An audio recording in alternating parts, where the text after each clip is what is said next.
Hi, welcome to my solid, which is bound by a sphere of radius 2 about the origin. Now this solid is made by the inequality x squared plus y squared plus z squared is less than or equal to a squared, a being the radius of the sphere. Now what this means is that in any point of the solid, the distance from the origin will always be less than or equal to the radius 2. Now let's look at the xy plane, and when we look at the sphere from top down, we see that the base region is a circle, the red circle with area pi r squared. And now we might want to find the volume for this sphere.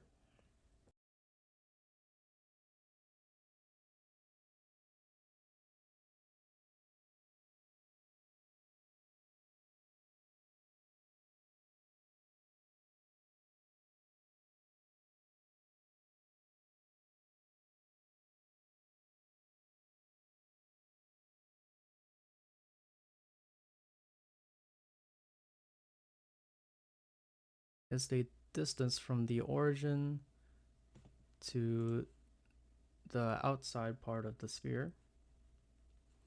Now what we want to do to find the area of the half circle is we want to rotate this radius through the half circle. And to do that, we'll need to use phi. So now we'll have this blue line right here. And as phi goes from 0 to pi, we will see that it will have the length of radius, and it will go through the half circle. So if we just take a look at half of the circle, we'll see that phi will go through that half circle. So we have our radius, which is just the line. Now as we rotate that radius, we create a half circle, which gives us a cross-sectional area. And now finally, what we will want to do with that area, let's say we have this half circle.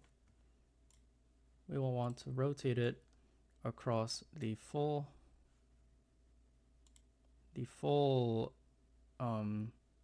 circle for the sphere.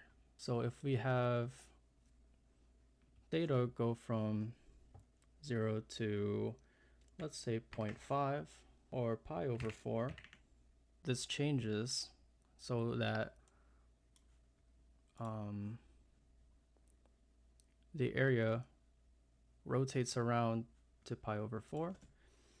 And as we get closer and closer to 2 pi, we will see that the circle fully rotates across the full sphere.